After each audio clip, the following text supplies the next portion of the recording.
Bonjour à tous, je vous apporte le salut fraternel des camarades de la FNES, c'est-à-dire la Fédération nationale de l'enseignement, de la culture et de la formation professionnelle. Certains syndicats faisant partie de cette fédération se sont déjà exprimés.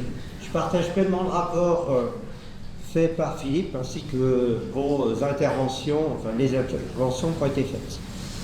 Je voudrais centrer mon propos sur la visite du président Macron à la 27e brigade d'infanterie de montagne à Bars le jeudi 27 novembre. Lors de cette visite, il a enterré le service national universel, ce qui, pour notre fédération, peut nous satisfaire, mais il a remis en place un nouveau service national purement militaire et volontaire, que je dirais pour l'instant, dès l'été prochain, c'est-à-dire en 2026.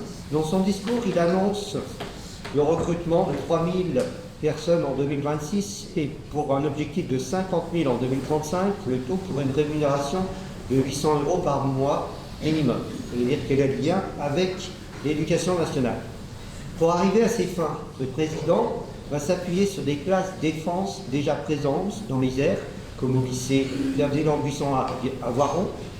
Le nombre de ces classes vont augmenter pour la rentrée 2026. Cette montée en puissance est financée par le ministère de la Défense et des Armées, et non pas par celui du ministère de l'Éducation nationale. C'est une part essentielle de l'augmentation du budget du ministère des Armées. Le budget de l'Éducation nationale étant au mieux stable, voire diminuant, vu que l'inflation augmente. Nous comprenons mieux pourquoi les gouvernements sous Macron n'ont pas ou très peu augmenté le point d'indice des personnels, supprimé des classes sous couvert d'effectifs en baisse et n'ont pas créé, entre autres, un statut de fonctionnaire d'État pour les AESH. Les classes défense et de sécurité ne sont pas arrivées comme ça d'un seul coup. Déjà en 1989, protocole Chevènement-Jospin installe la coopération entre les ministères de la Défense et de l'Éducation nationale. Fin 1997, Jacques Chirac aborde une réforme pour professionnaliser l'armée nationale. Si cette loi ne fait que suspendre la conscription, elle concerne la possibilité de compléter les groupes de métiers par des effectifs supplétifs si nécessaire. Elle incite les programmes scolaires à renforcer les liens armée-nation en sensibilisant la jeunesse à son devoir de défense. Près de nous, une convention cadre instaure en 2015 les classes défense et de sécurité générale, dont l'objectif est de contribuer au développement de l'esprit de défense dans la jeunesse. D'après le site officiel du ministère des Armées, l'objectif du dispositif est de rendre concret l'enseignement de défense. Et grâce aux liens privilégiés tissés avec leur unité marraine, au temps d'échanges et aux rencontres avec les militaires ou des agents civils du ministère des Armées, les jeunes des classes défense peuvent découvrir les enjeux et les métiers liés au monde de la défense.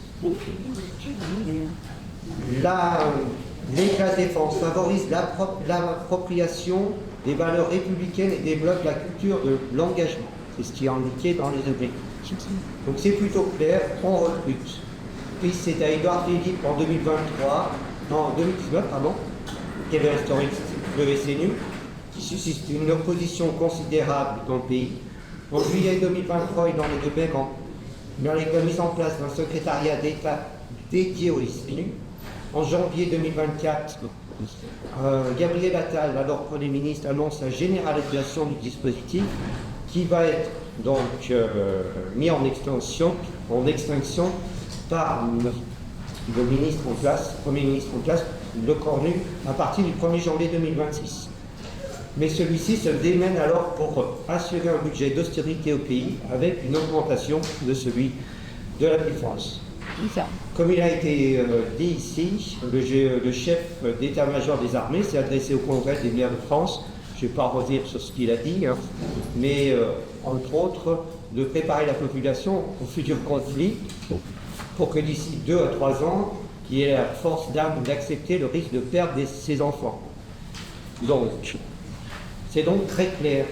Pour Macron, ses ministres et ses généraux battent en guerre. L'école devrait devenir un lieu d'enterrement, de militarisation de la jeunesse. Donc, ces classes défense, créées en 2025, se multiplient sur tout le territoire, allant jusqu'à s'implanter dans l'enseignement primaire. Donc, le ministère des Armées en comptait 958 en France métropolitaine au premier trimestre 2025, auxquelles s'ajoutent 100 classes plus ou moins en Outre-mer et 6 à l'étranger.